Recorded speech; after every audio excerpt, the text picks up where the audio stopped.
The number on my panel was 71%, when I first decided it was a calibration error. I want to be precise about that. The Vethkai assessor rate does not permit imprecision in our field logs, not in post-engagement cataloging, not in physiological assessment, not in any record that will pass from my scanner to the Meridian's archive. I am Vethkai, second-rank examiner, certified to assess 17 species across 6 physiological classifications. I have completed 431 individual assessments without a single unresolved notation. When my panel showed 71% cognitive load on a subject who was simultaneously applying a tourniquet with one hand and dictating a field triage note with her other, I did not panic. I noted the figure as an instrument query and continued. That was my first mistake. The joint processing vessel Ardent Meridian ran long in its daylit windows. The intake bays were positioned to catch the system's primary star at the mid-morning angle, and the light came through flat and wide and white, the way that Vethkai medical doctrine requires. Bright environments reduce subject anxiety. They also, as I would come to understand, make it much easier to see exactly what a human being is doing with her hands when you are trying to document it. There were 11 humans in the assessment queue that morning. The engagement on Reach Station Varec 7 had been over for 14 hours, a brief, ugly incursion by a Keth splinter faction, resolved faster than anyone expected, with 3 Vethkai personnel injured and 42 humans assigned to the Joint Rapid Response Element who had, by all early accounts, handled the resolution. I use that word deliberately. Handled. Not won, not fought. Handled the way you handle a procedural problem.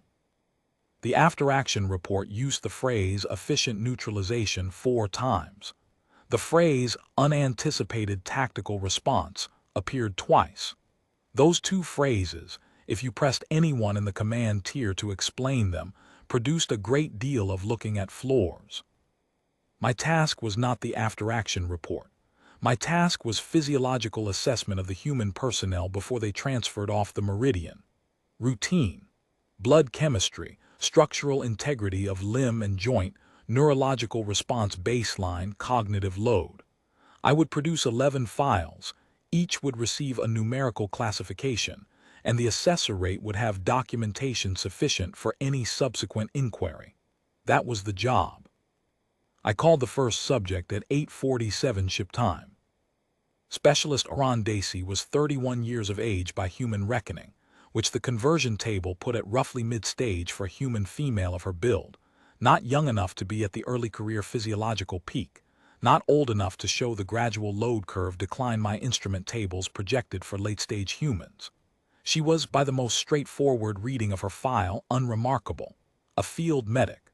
7 years in her service branch. No flags, no citations, no disciplinary record. 2 commendations I did not have detail on because they were classified at a clearance level that, I was told, did not apply to an assessor rate second-rank examiner. I noted this in my file and did not pursue it.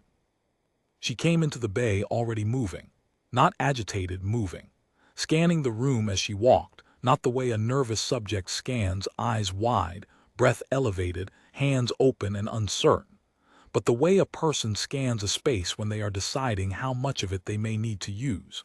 She sat on the assessment platform when I gestured to it. She extended her arm for the contact sensor without being asked. She had done this before. I have 17 items in my post-engagement medical queue, she said, as I was attaching the wrist array. 2 of them need to be escalated to surgical. Is there a timeline on when your assessment clears me to access the Meridian surgical support bay? I looked up from the array. This assessment is my current task, I said. I understand that, she said, without any particular edge. I'm asking about the timeline. I told her the assessment would require approximately 40 minutes, standard for a first contact joint personnel file. She received this information with the focused stillness of someone calculating whether 40 minutes was a tolerable cost or an intolerable one. I had the impression, without any specific evidence for it, that she was simultaneously running a second assessment, one in which I was the variable being evaluated. All right, she said. I began the scan. The first readings were unremarkable.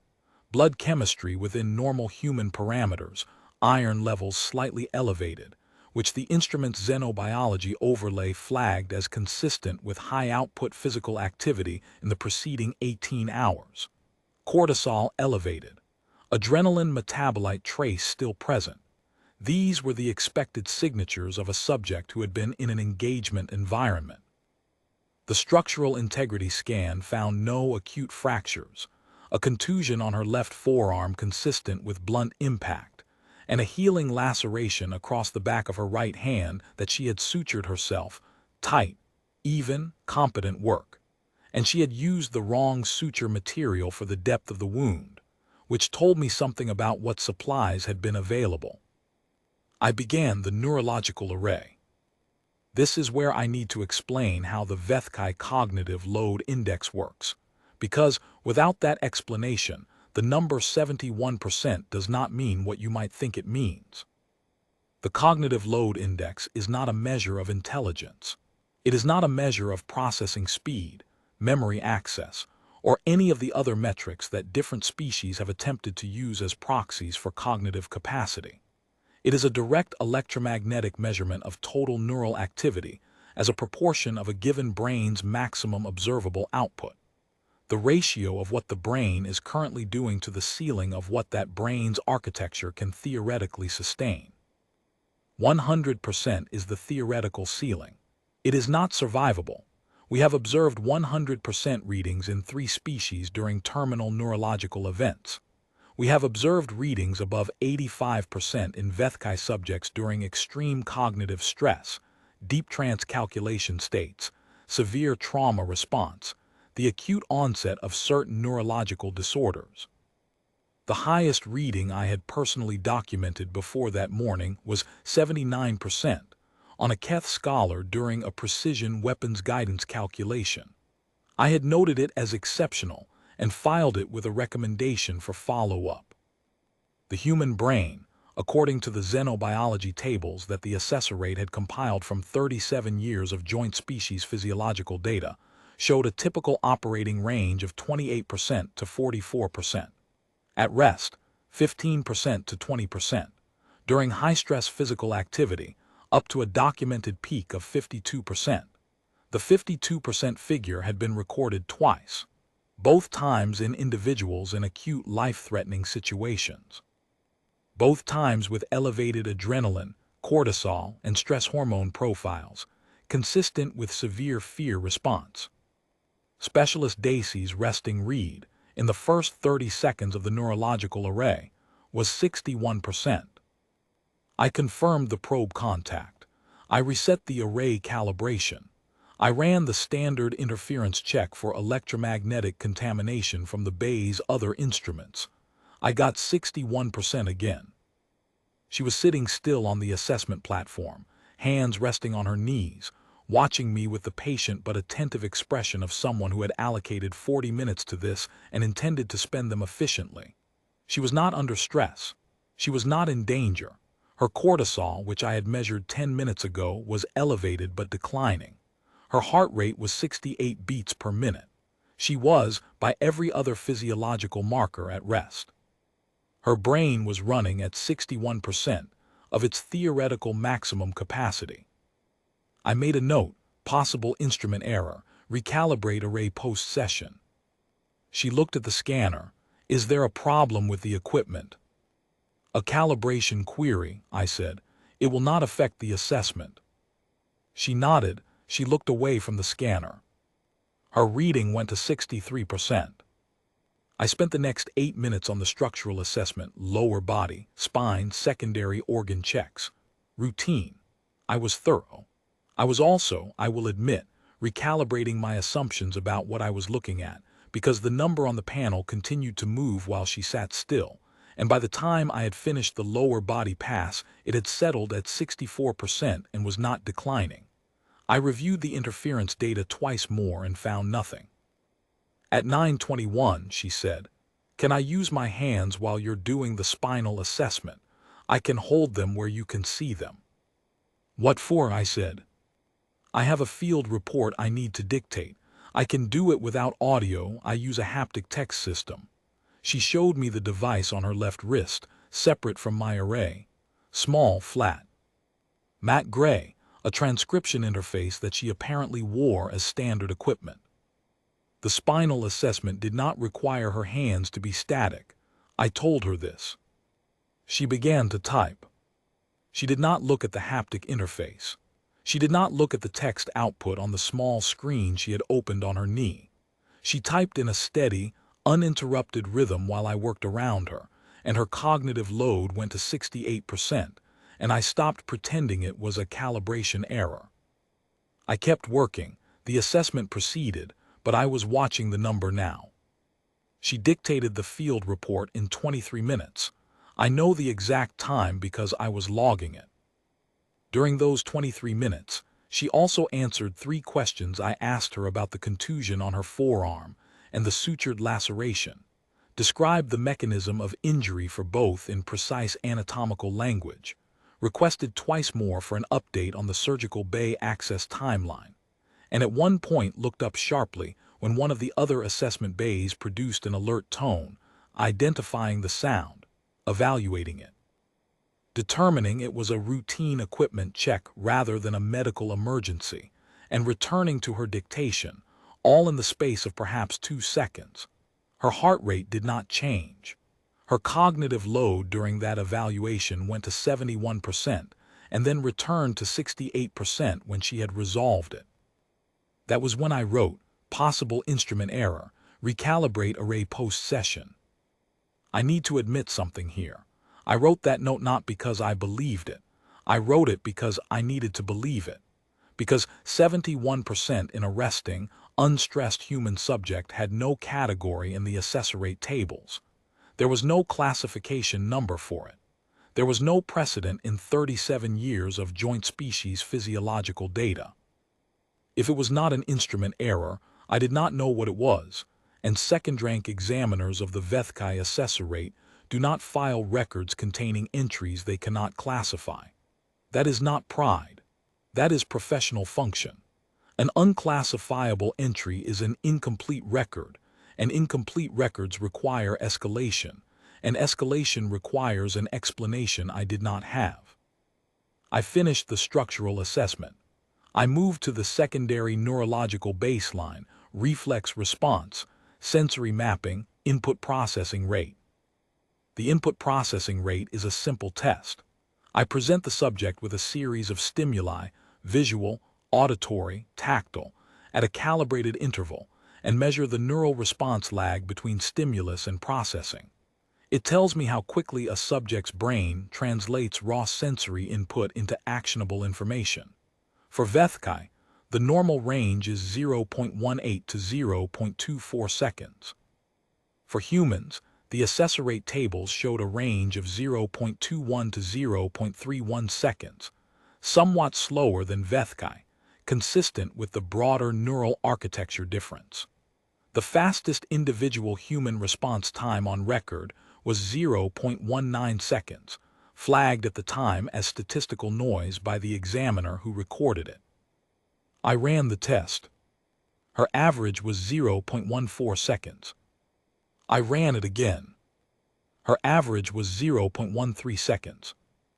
Not 0.19, not 0.21, not within the human range at all, not outside it by a marginal deviation that I could attribute to biological variation or testing conditions, below the Vethkai normal range.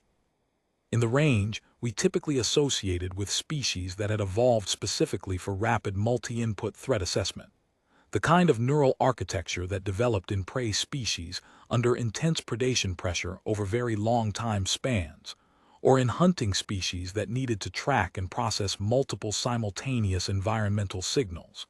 Not in a human medic, not in anyone who had been, by her own account and the after-action report, awake for approximately 31 hours. She said, "Is the input test running?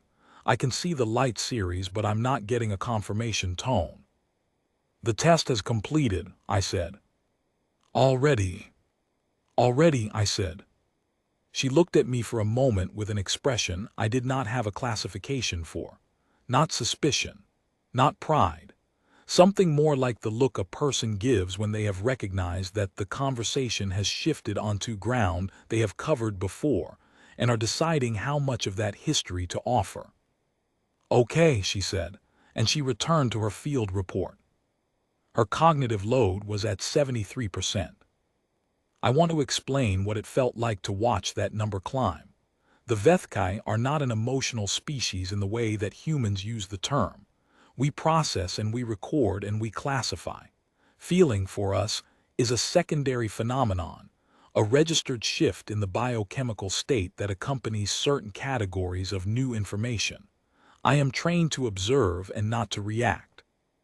But watching that number climb while the human in front of me sat in the clean morning light of the assessment bay, typing steadily and occasionally glancing at the door, and processing the background sounds of the ship as automatically as breathing. There was something happening in my own biochemical state that I would classify, if I were filing it honestly, as alarm. Not alarm-itter, alarm at the gap. The assessorate tables told me what humans were. 37 years of data, 416 individual assessments across 9 research and joint operations teams. The tables were not guesswork. They were built from careful measurement and cross-validated between 14 examiners across 8 assessment posts. The average human cognitive load in high-activity states was 42%. The peak that twice recorded 52% was an outlier severe enough that both examiners had flagged it. The tables said, in the dry and certain language of compiled evidence, that humans ran their minds at somewhere between a quarter and a half of their available capacity, consistently, under every condition tested. The tables had never tested specialist Oran Dacey at her job. Because I was beginning to understand, watching her, that the engagement on Reach Station Verac 7 was not where she had been running hard. The engagement was where she had been running normally. The 11 people in my assessment queue were what the quick and efficient resolution of the Keth incursion had produced, 11 humans who needed post-engagement physiological sign-off, which meant 11 sets of field notes, triage actions, medical decisions, and recovery protocols that all ran through one person before they could be closed. The engagement had lasted 4 hours and 20 minutes.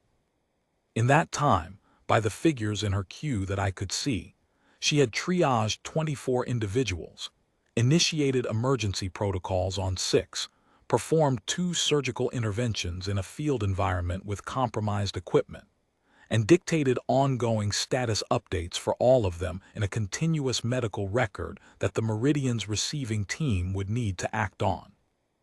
She had not stopped. She had not slowed. She had, by the time she sat on my assessment platform, been operating at this level of output for 31 hours, and she was not degrading. She was not shaking. She was not making errors. Her dictation was precise. Her suture work was even. Her responses to my questions were anatomically exact. She was at 73% cognitive load, and the number was not going down. I kept assessing. I documented what I found. I did not write instrument error again. There is a protocol in the assessorate's field assessment manual for what an examiner should do when a subject's readings approach uncharted territory. The protocol is not dramatic. It says, note the reading, check the instrument, and if the instrument is functioning correctly, continue the assessment. The assessorate does not permit an examiner to stop an assessment because they are unsettled by the data. The data is the data. The examiner's function is to receive it accurately, not to decide whether to believe it.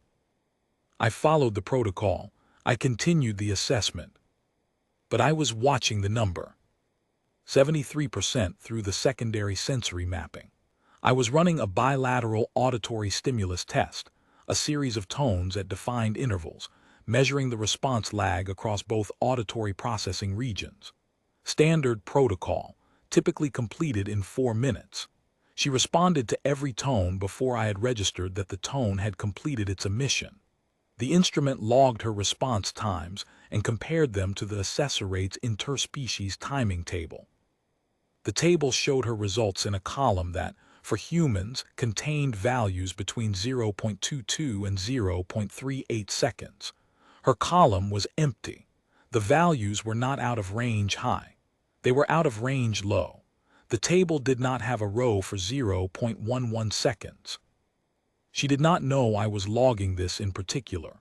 She was looking at her haptic device, typing, half listening to the tones the way a person half listens to background noise in a space they have determined is not a threat. The test was, for her, in the background. It was a secondary process. She was doing it at fractional attention. 0.11 seconds at fractional attention. I made a note, auditory processing rate anomalous, out of range low, pending comparative analysis. At 9:31, she completed the field report. She looked at the small screen on her knee, scanned what she had produced, quickly, very quickly, the kind of review pass that in most subjects I would describe as superficial, but which in her I was beginning to suspect was not superficial at all, and she sent it. Then she opened a second document and began another. "How many open documents do you maintain simultaneously?" I said. The question was not in the protocol. I asked it anyway. She did not look up. "How do you mean?"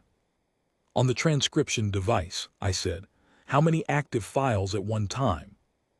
She looked down at the device. A small gesture, more inventory than examination. "6 right now," she said. "The field report I just sent, 4 case status files, a supply requisition I haven't finished. I'll close 2 of them in the next hour. They're stable cases, they just need sign-off." She paused. "Is that a standard assessment question?" "No," I said.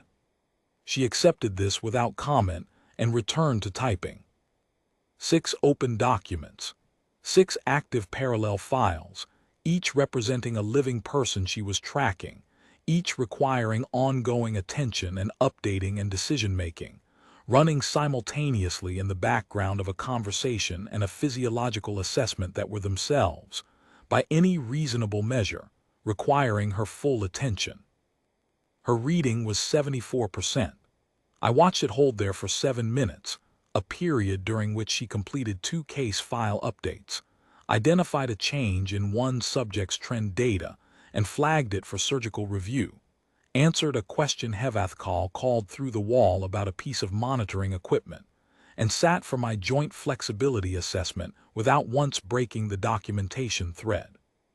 74% held like a baseline, like the idle speed of an engine that someone had simply never thought to measure before.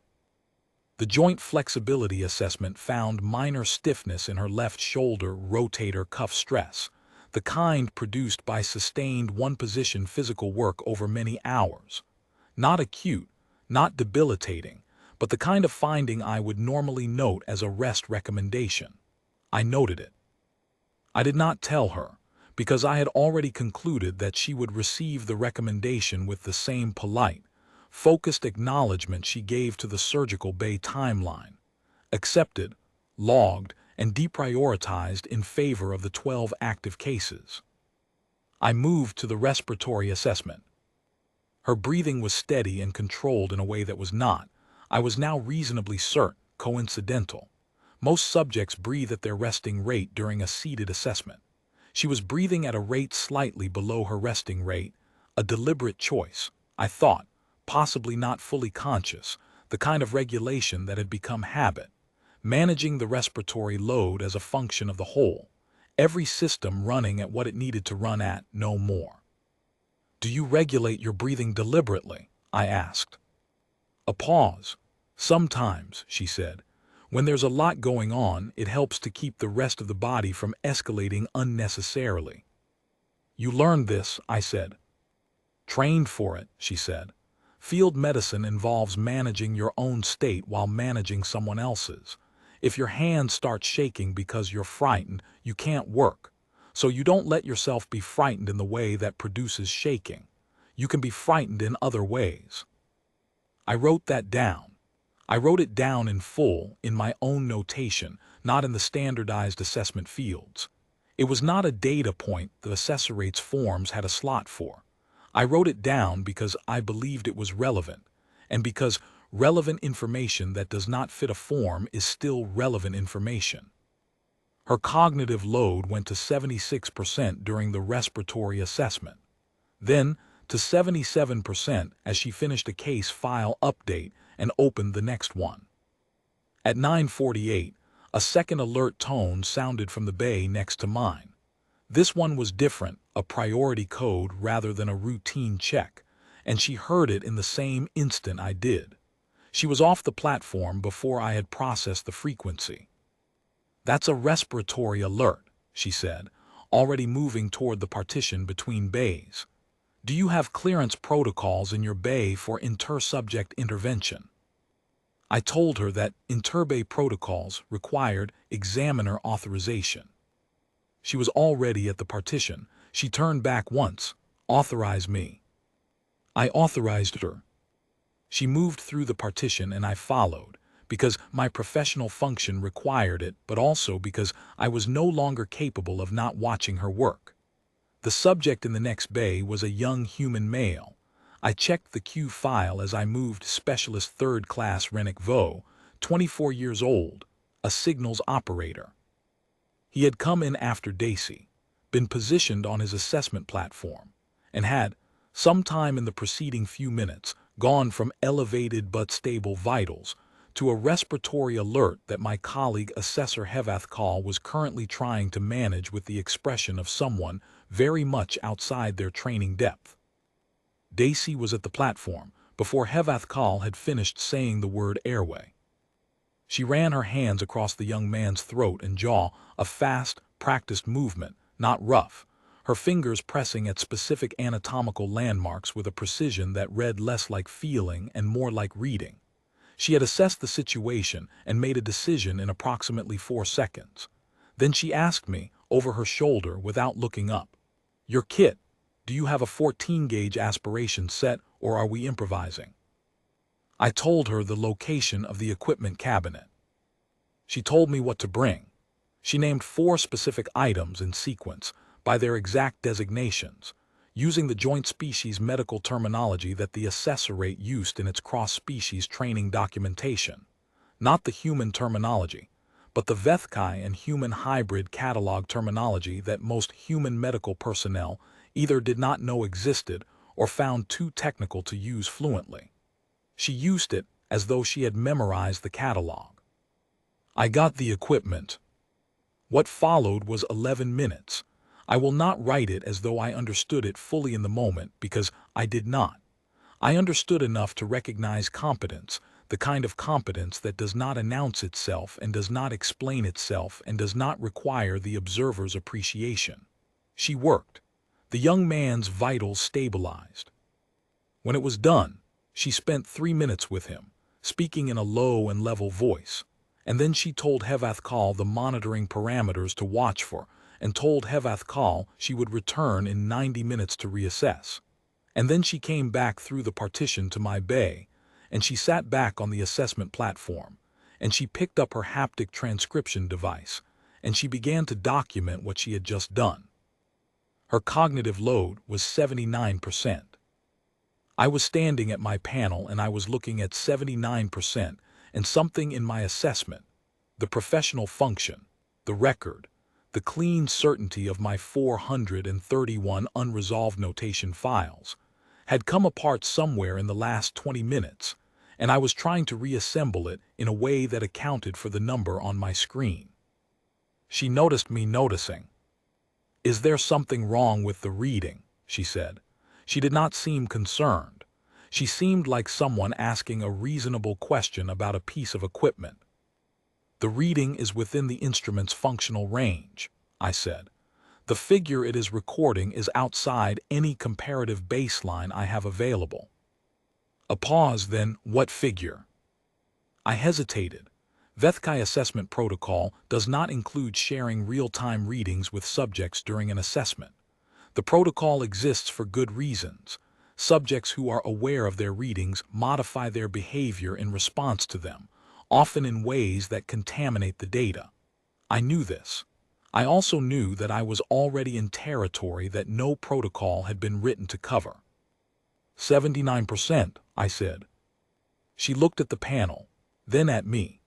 The expression was the one I had not had a classification for earlier, the recognition of familiar ground, the decision about how much of the history to offer.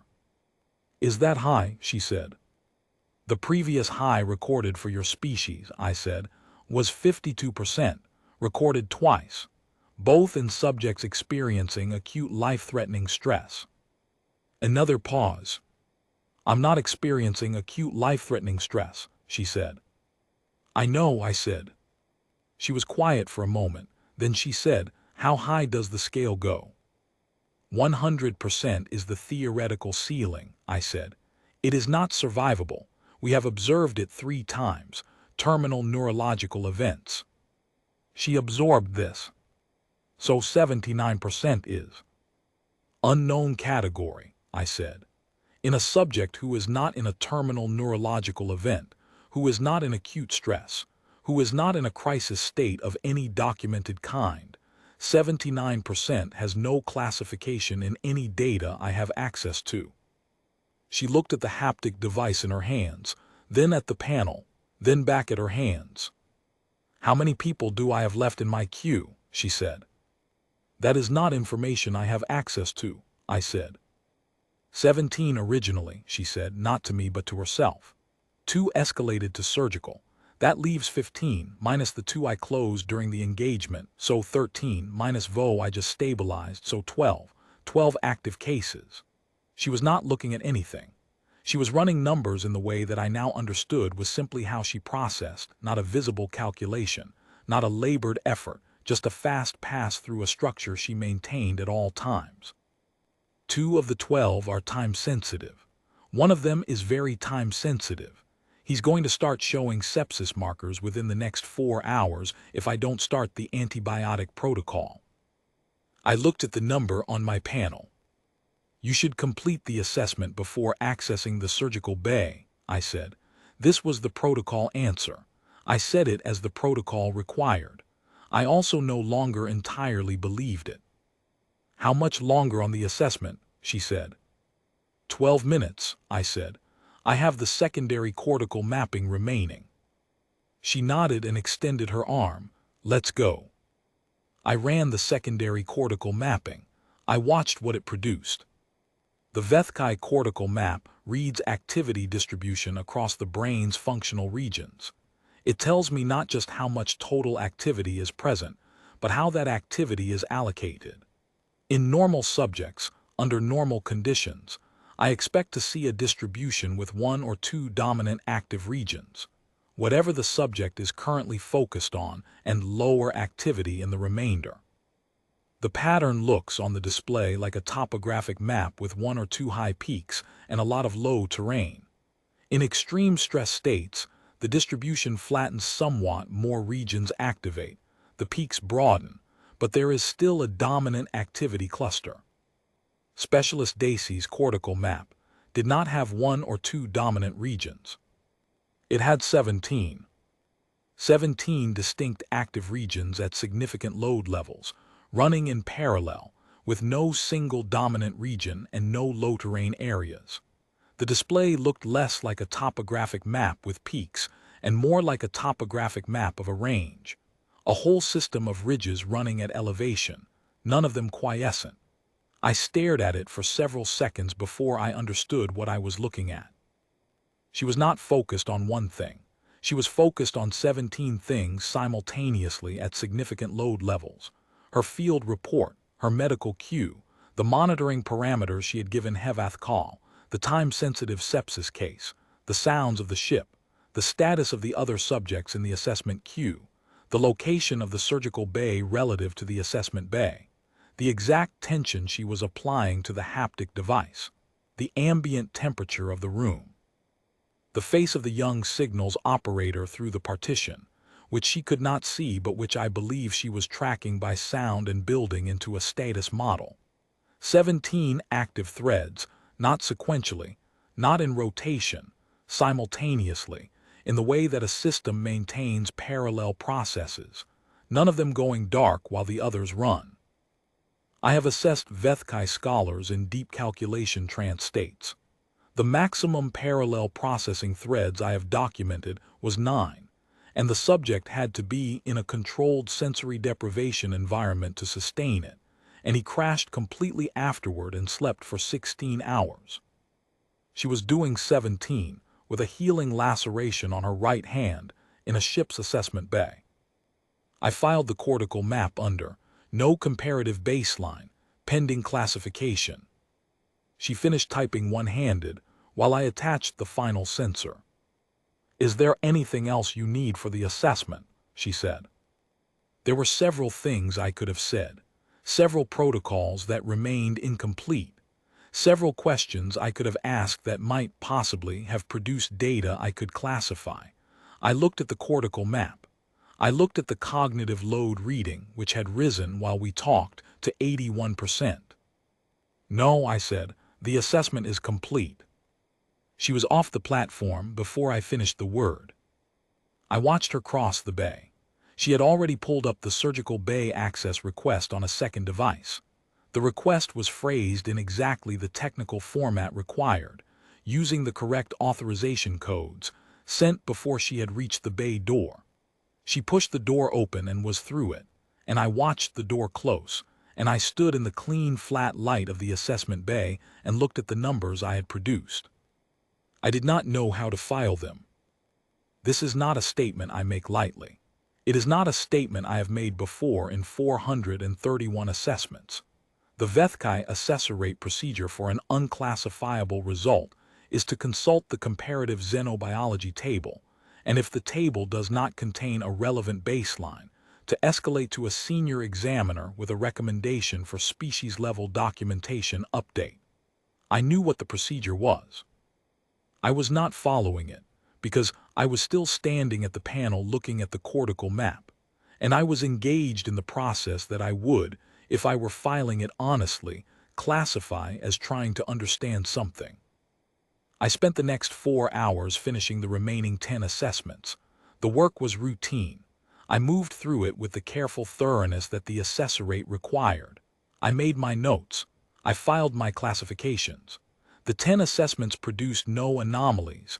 The humans were tired, injured at normal rates within normal physiological parameters, standard post-engagement profiles. But I noticed things I had not noticed before. The second human I assessed after Daisy was a signals operator, not Vo, who was still under monitoring in the next bay, but a different one. A male of similar age who sat on the assessment platform with the patient emptiness of someone who had handed his attention elsewhere and was waiting to retrieve it. His cognitive load was 38% at baseline, climbing to 44% when I asked him about his engagement period. He answered my questions with adequate accuracy. He was, by every measure, a normal human subject. He fell precisely within the assessor rate table's projected range. I looked at his cortical map. 3 active regions, moderate activity levels, 1 dominant cluster. I thought about Daisy's 17. The third human was a logistics coordinator, a woman in her late 20s, calm and articulate, who had spent the engagement managing supply routing for the rapid response element. She knew her equipment manifests with precision. She answered questions about supply states and allocation decisions clearly, without hesitation, without checking any device. Her cognitive load was 41% through the assessment, briefly 47% during a recollection of a high-pressure moment in the engagement, and then back to 41% as she finished the answer and filed the memory. 47% at peak. The assessor rate table said this was appropriate. This was normal. This was what a human brain looked like at high operational tempo. I found myself asking, for the first time in 430 assessments, whether the table was measuring capacity or habit. The fourth human was a combat engineer, a large man who spoke in short sentences and answered questions with the minimum syllables required, and showed absolutely no curiosity about the assessment process at all. His readings were textbook. His cortical map was simple and dominated by a single active region during every task I gave him. When I asked him to perform a standard multi-input attention test, track a moving visual stimulus while responding to an auditory cue, he performed the two tasks sequentially, completing one before initiating the other. His response accuracy was 94%. His processing style was clean, logical, and completely sequential. I did not know, in that moment, whether Dacey's parallel architecture was more capable or simply different. I was not sure the question had an answer that didn't depend on what you were trying to do.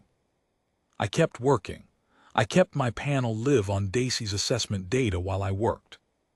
The fifth human had a contusion on his right temple and a probable mild concussion that the engagement field assessment had noted but not fully characterized.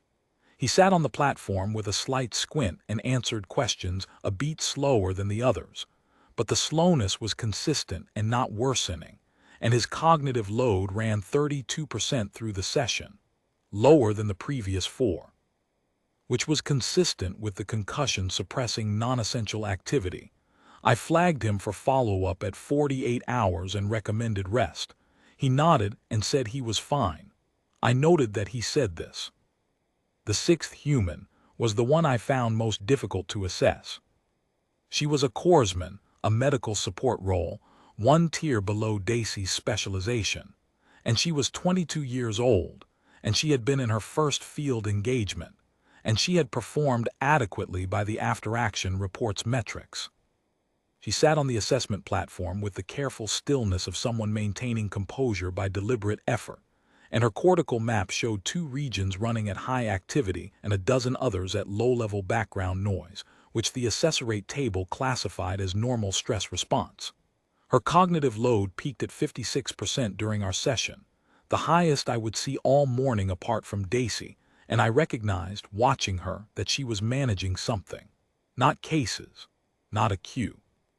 She was managing her own interior state, holding herself together with the same careful, practiced effort that I now understood was a skill some humans were better at than others. She had been in the bay next to Dacey's during the engagement. She had been in the same perimeter when the Keth hit the medical station first. I completed her assessment and flagged her for a follow-up evaluation of a different kind.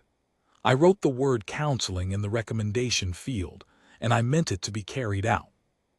At 11:47, she came back. She came back to check on Specialist Vo, as she had said she would. She spent 8 minutes with him. She updated Vethkai's monitoring instructions. She did not come into my bay, and I did not flag her, but I could see her through the partition.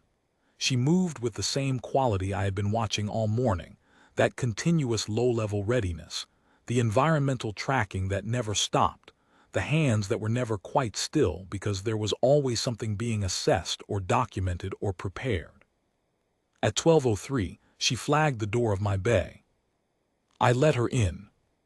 "I'm not on your queue," she said. "I know, but the sepsis case is stable. I got the protocol started, and I want to ask you something." "Ask," I said. She stood at a position roughly equidistant from the assessment platform and the panel. She had the quality of someone who had made a decision and was executing it with the same focused efficiency she brought to everything else. "The number," she said, 79 when I left. "Is it still running, the monitoring thread?" "The thread closed when you left the bay," I said. She nodded as though this was information she had expected. "What did you file it as?" "Unclassifiable," I said. "Pending species-level documentation update." She was quiet for a moment. "Then, that's honest." "The assessorate requires it," I said. "A lot of things require it," she said. "Not everyone does it." I did not know what to say to that, so I said nothing. She looked at the panel. The data was still displayed there, the cortical map with its 17 active regions, the load readings, the input processing times. She studied it with the expression I was now familiar with, recognizing ground she had visited before, deciding how much to offer. "It's not a malfunction," she said. "I know," I said. "And it's not a threat," she said. "Whatever you're wondering whether it means humans are, I don't know what you're worried about, but it's not a threat." I thought about how to respond to that. I thought about the cortical map. I thought about 17 simultaneous threads at significant load, running in a subject who was awake on hour 31 and had just initiated antibiotic protocols on a sepsis case, while also updating monitoring parameters and cross-referencing surgical bay access codes. "I'm not worried," I said. "I'm attempting to produce an accurate record." She almost smiled. It was not the smile I had seen in other human assessments, the brief social display, the reflexive performance. It was something quieter than that. Recognition, maybe. The acknowledgement of a statement she found genuinely accurate. "Okay," she said. "Accurate record. What you have is accurate. The readings I have cannot be explained by any comparative baseline in the assessor rate's compiled data," I said. 37 years of joint species assessment. 416 previous human assessments across 14 examiners. "And none of them looked like that," she said. "None of them looked like that." She looked at the panel for another moment. "Were any of them medics in the field during an active engagement?" I checked the metadata. I checked it carefully because the question deserved a careful answer. Of the 416 previous human assessments, 11 had been conducted on personnel classified as medical. Of those 11, 6 had been conducted in field conditions or immediately post-engagement. None of the 6 had produced results outside normal parameters. None of the 6 had produced a cortical map with more than 4 active regions. 6 assessments of field medical personnel, I said. None produced anomalous results. She was looking at me, not at the panel now, at me. "How long were their engagement periods?" she said. I checked. The longest was 9 hours. The median was 4. 31 hours, she said quietly. It was not a boast. It was not even, I think, said to me. It was said the way someone states a fact they are still integrating, still building into a structure. "I had 31 hours of case management running by the time I sat on your platform. The Keth came in fast and hit the medical station first. That's doctrine for them, it's not personal. They always hit the medical station first. So I had casualties before I had support. Before I had supplies, before I had a clear picture of who I had and what state they were in." A pause. "You have to build the picture first, in your head. You have to hold all of them at once, who's stable, who's not, who's going to tip when, why, what you'll need when they do, because if you put any of them down, even for a moment, you might not pick them back up in time." The bay was quiet. The flat white light came through the windows. "You have to run all 17, I said. She looked at me. "That is what the cortical map shows," I said. 17 distinct active processing regions, simultaneously, at significant load for an extended period. Something in her expression shifted.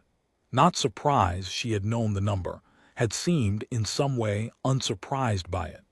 But something adjusted, some recalibration of the conversation's register, as though she had expected to be explaining herself and had found instead that an explanation was not required.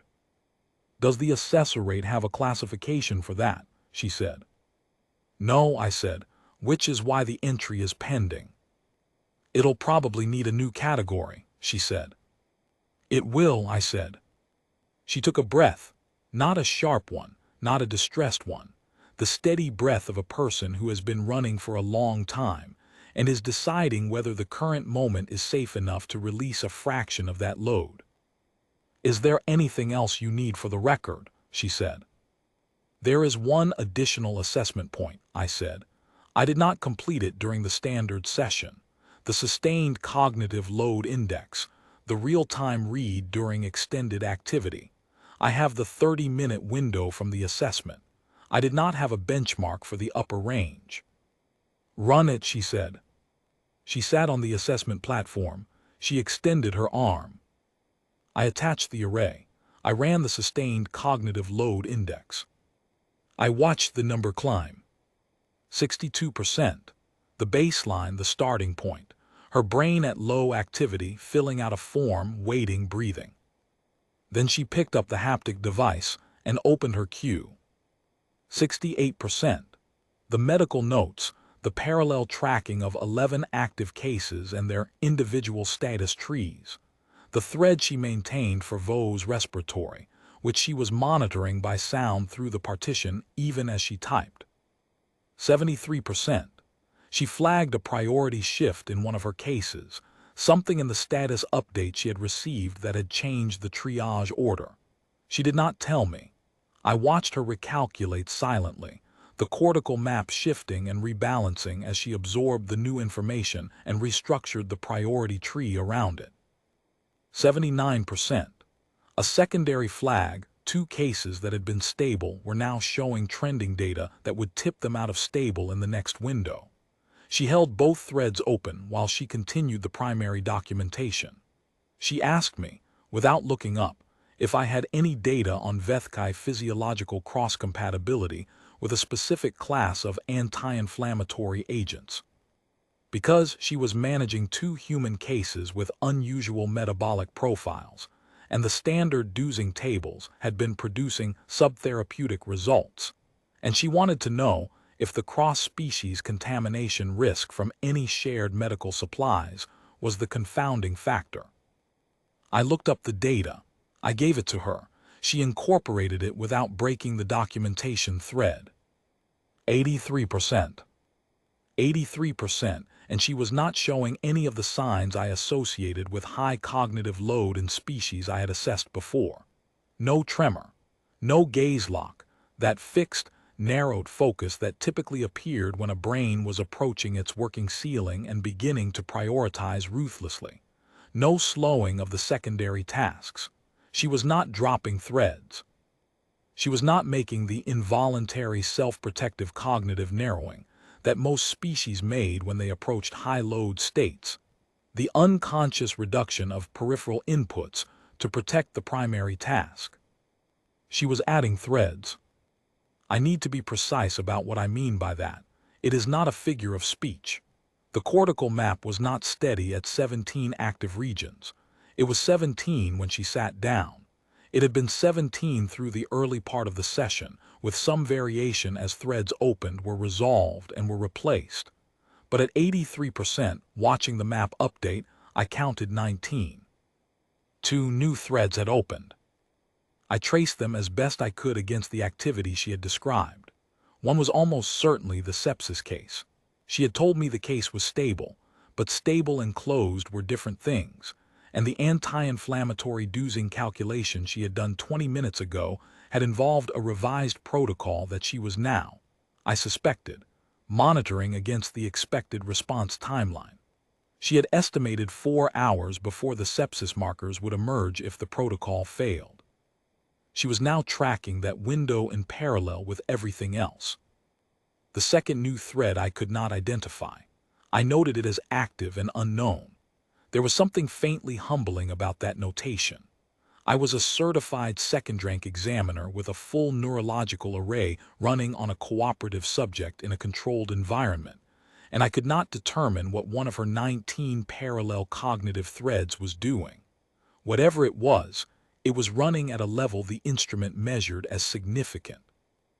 At 86%, she flagged the surgical bay again, a quick confirmation ping, checking status, and simultaneously updated her notes on Vo, and simultaneously answered a query from Vethkai through the partition about monitoring protocol, and simultaneously cross-referenced the anti-inflammatory dosing calculation she was performing against a separate case file that had just updated.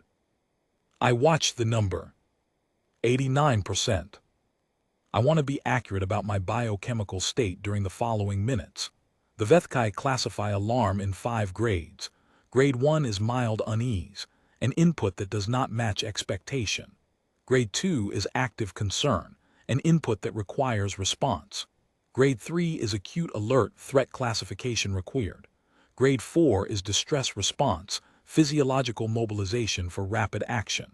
Grade 5 is system override, the complete subordination of cognition to survival output.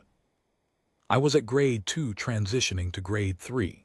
The number on my panel was 89%, and it was not slowing. The subject on my assessment platform was not in distress. She was not approaching her ceiling. She was approaching 90% with the same steady, continuous, unbroken output she had maintained for 31 hours, and there was no signal in her physiological data that she expected to stop. I said, "How far does it go?" She did not look up from the haptic device. "I don't know," she said. "I've never had a scanner tell me before." "Has it been higher than this?" I said, "in your estimate?" A brief pause in the typing. Then, during the first 2 hours, when I didn't know how many I had or what I had and the Keth were still inside the perimeter, she said it flatly, not for sympathy, as a data point. It was higher than 91%. The scanner produced a soft alert tone I had not heard before. I checked the panel. The instrument was flagging an out-of-range notification, not a malfunction, not an equipment error, but a range-exceeded warning. The index's standard display scale ran to 85%. The instrument had extended its scale automatically at 85%, but the extended range was not part of the standard comparative table. I was in instrument territory that had no validated species reference data at all. The warning was not, "This reading is wrong." The warning was, "We don't have a table for this." I silenced the alert tone. 92%. She finished a case file, closed it, opened the next one. The transition took perhaps 1 second. There was no pause. There was no visible adjustment period, no reorientation. She moved from one case to the next the way a reader moves from one sentence to the next in a document they know well, continuously, without losing position. I looked at the cortical map. All 17 regions still active. The distribution had not narrowed. 93%. The scanner produced a second alert tone. This one was different in pitch and duration from the first, a flag I had to look up because it was not part of my standard training. When I looked it up, the instrument log told me it was a hardware-level flag, not a range warning, a processing flag. The scanner's own computational substrate had hit a threshold in its modeling function. The predictive layer that the instrument used to project near-term physiological states forward in time, to give the examiner an anticipatory picture of where the subject was heading. The predictive model had failed to converge. It had not failed because the data was contradictory. It had failed because the subject's cognitive activity pattern was changing faster than the model's update cycle. Every time the model attempted to build a forward projection, the input state had already shifted. New threads opened, existing threads reconfigured. The whole architecture of her active processing had changed before the model could finish describing it. The predictive layer was attempting to track something that moved faster than its tracking capability. I read the alert twice, then I looked at her. She was typing. 94%. The scanner stopped. Not a crash, the instrument continued running. The sensors continued sampling. The primary physiological measurements, heart rate, blood chemistry, structural readings, continued updating normally.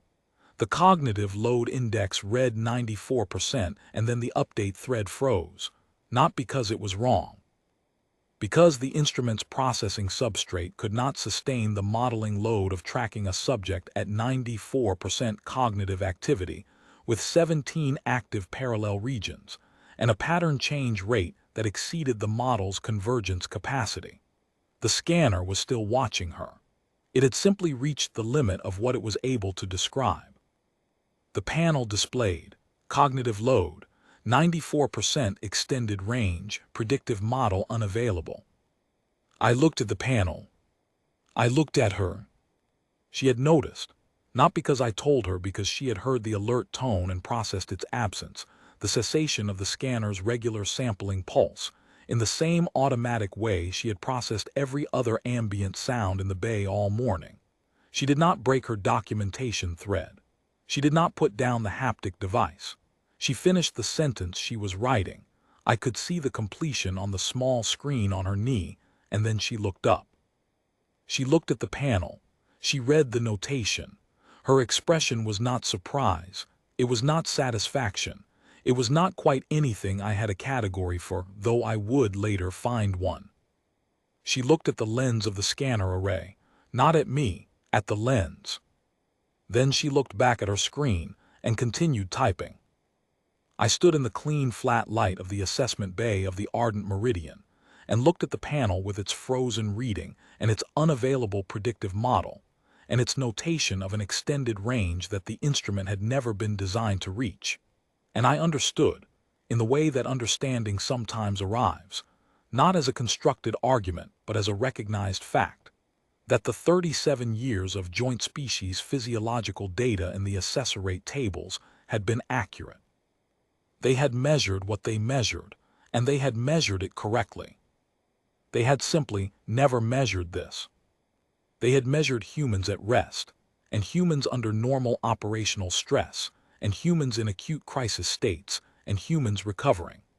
They had never measured a human who had held 17 people alive in her mind for 31 hours, who had not put any of them down, who had not narrowed her attention or protected her cognition or made the pragmatic triage that I, and every other species I had assessed, made when the load became too high, the natural, self-protective, physiologically necessary choice to deprioritize some inputs in order to sustain the ones that mattered most.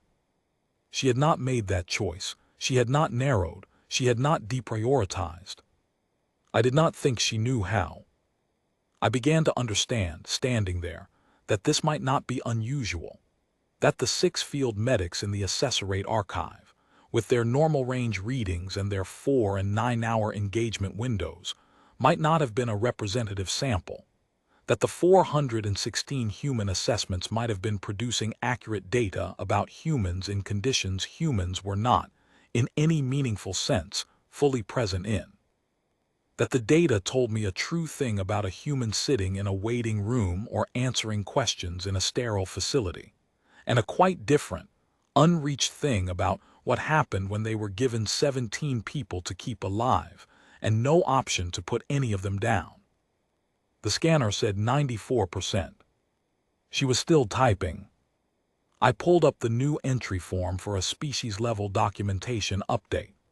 The form asked for species designation, assessment date, examiner credentials, the anomalous measurement and its deviation from baseline, a description of the conditions under which the measurement was produced, and a recommendation for reclassification or further study.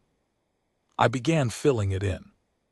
Under conditions, 31 hours of continuous high-acuity field medical management, 17 active parallel cognitive processing regions, input processing rate below Vethkai normal range, predictive modeling failure due to pattern change rate exceeding instrument convergence capacity. Under recommendation, I stopped. The form asked for one of 4 options: reclassification of individual as statistical outlier, reclassification of individual as exceptional variant, update to species-level baseline for the assessed population subgroup, recommend species-level study for revised table construction. I looked at the form. I looked at the scanner.